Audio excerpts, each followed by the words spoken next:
सर्वस्पर्शी और सर्वग्राही होगा उत्तराखंड का बजट, दिल्ली में बनेगी बीजेपी की सरकार, बोले सीएम धामी। पश्चिमी विक्षोभ उत्तराखंड में बदल देगा मौसम, बढ़ती गर्मी से मिलेगी राहत, बताएंगे आपको किन तारीखों को होगी बारिश और बर्फबारी। आयुष्मान योजना से इलाज कराने के लिए अब अस्पतालों से आवेदन शुल्क और बैंक गारंटी लेने की तैयारी। उत्तराखंड में उद्यमिता विकास बनेगा पाठ्यक्रम का अनिवार्य हिस्सा, मिलेगी रोजगार परक शिक्षा, खुलेंगे 3 नए महाविद्यालय। नैनीताल कालाडूंगी रोड पर भीषण सड़क हादसा, पर्यटकों से भरी तेज रफ्तार हाईवे पर पलटी। नमस्कार, आप देख रहे हैं उत्तराखंड टाइम और मैं हूं आपके साथ अनुरागनी चौहान। खबरें अब विस्तार से। 18 से 24 फरवरी तक उत्तराखंड का बजट सत्र शुरू होने जा रहा है। बजट सत्र देहरादून में आयोजन होने जा रहा है। इसको लेकर सरकार तैयारियों में जुट गई है। हल्द्वानी पहुंचे मुख्यमंत्री पुष्कर सिंह धामी ने बताया कि प्रधानमंत्री नरेंद्र मोदी विकसित भारत का संकल्प लेकर काम कर रहे हैं और प्रधानमंत्री नरेंद्र मोदी ने कहा है कि 21वीं सदी का तीसरा दशक उत्तराखंड का होगा। इसी के अनुरूप उत्तराखंड के बजट को तैयार किया जा रहा है।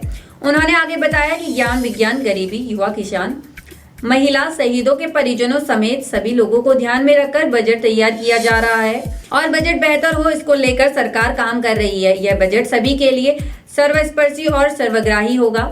उत्तराखंड देश का श्रेष्ठ राज्य बने, इसको देखते हुए बजट तैयार किया जा रहा है। इस बजट में सभी लोगों को सभी प्रकार से लाभ मिलेगा। वहीं दिल्ली विधानसभा चुनाव को लेकर मुख्यमंत्री पुष्कर सिंह धामी बोले कि उन्होंने दिल्ली में जाकर भारतीय जनता पार्टी के प्रत्याशियों के लिए प्रचार किया है।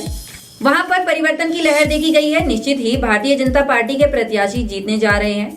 दिल्ली में भी डबल इंजन की सरकार बनने जा रही है। मुख्यमंत्री पुष्कर सिंह धामी बुधवार को हल्द्वानी पहुंचे, जहां अंतर्राष्ट्रीय स्टेडियम में चल रहे नेशनल गेम के समापन के मौके पर आने वाले केंद्रीय गृह मंत्री अमित शाह के दौरे की तैयारियों का जायजा लिया। इस दौरान उन्होंने बताया कि केंद्रीय गृह मंत्री Amit Shah national games closing ceremony में हल्द्वानी पहुंचेंगे।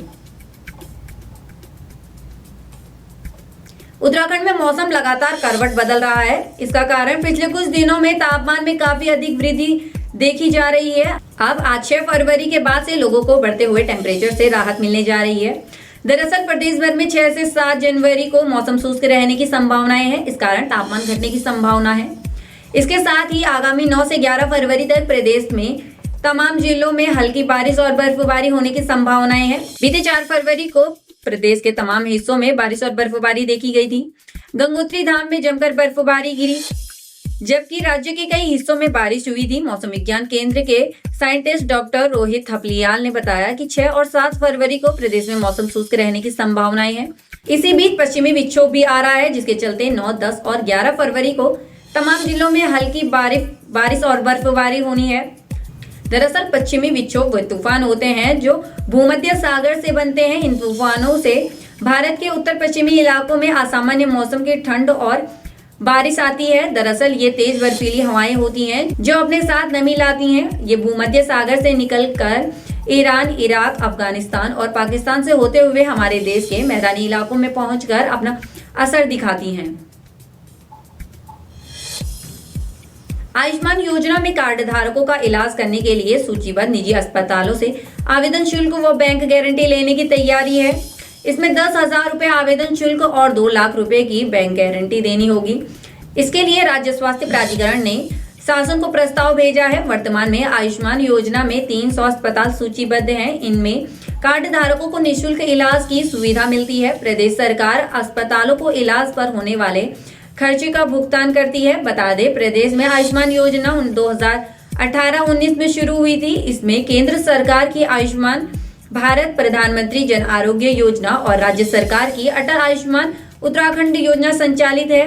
इसके अलावा कर्मचारियों को राज्य स्वास्थ्य योजना के तहत गोल्डन कार्ड पर कैशलेस इलाज की भी सुविधा है। अभी तक इन योजनाओं में कार्ड धारकों का इलाज करने के लिए सूचीबद्ध अस्पतालों से न तो आवेदन शुल्क लिया जाता था और न ही बैंक गारंटी, जबकि कई राज्यों में अस्पतालों से आवेदन शुल्क व बैंक गारंटी लेने की व्यवस्था है। इसी तर्ज पर राज्य स्वास्थ्य प्राधिकरण ने सूचीबद्ध अस्पतालों से 10,000 आवेदन शुल्क और 2 लाख रुपए बैंक गारंटी लेने का प्रस्ताव शासन को भेजा है। उत्तराखंड में युवाओं को रोजगार परक शिक्षा देने की बात अक्सर कही जाती रही है। कोशिश रही है कि युवाओं को उच्च शिक्षा लेने के दौरान उन पाठ्यक्रमों से रूबरू कराया जाए जो भविष्य में उनके काम आ सके। इसी दिशा में उच्च शिक्षा मंत्री धन सिंह रावत ने अधिकारियों को दिशा निर्देश जारी करते हुए उद्योग की आवश्यकताओं के अनुरूप पाठ्यक्रम तैयार करने के लिए कहा है। उच्च शिक्षा परिषद की 12वीं बैठक में युवाओं को रोजगार परक शिक्षा देने और शोध से जोड़ने के प्रयासों पर बातचीत की गई। इस दौरान युवाओं को ऐसी शिक्षा देने पर जोर दिया गया जो भविष्य में भी उन्हें रोजगार के लिए सहायता हो। इन्हीं बातों पर ध्यान केंद्रित करते हुए उच्च शिक्षा मंत्री धन सिंह रावत ने अधिकारियों को उद्योग की आवश्यकता के अनुरूप पाठ्यक्रम तैयार करने के निर्देश दिए हैं। बैठक के दौरान यह स्पष्ट निर्देश दिए गए कि विश्वविद्यालय उद्यमिता विकास को पाठ्यक्रम का अनिवार्य हिस्सा बनाया जाए और उद्यमिता में मौजूदा डिमांड को समझते हुए पाठ्यक्रम को तैयार करें। खास बात यह है कि उच्च शिक्षा से जुड़े अधिकारियों को उद्योग के साथ भी समन्वय बनाने और मैन पावर की जरूरत पर बातचीत के लिए समय समय पर बैठक भी की जाएगी। नई राष्ट्रीय शिक्षा नीति के तहत कौशल विकास से जुड़े पाठ्यक्रमों को भी क्रेडिट फ्रेमवर्क से जोड़ा जाएगा और उत्तराखंड में 3 नए महाविद्यालय भी बनाए जाएंगे। केंद्र पोषित योजना पीएम ऊषा की समीक्षा के दौरान बताया गया कि पिथौरागढ़, श्रीनगर और देहरादून के बालावाला में एक महाविद्यालय स्थापित किए जाने हैं। इसके लिए जल्द ही 3 महाविद्यालय खोलने का प्रस्ताव भारत सरकार को भेजा जाएगा।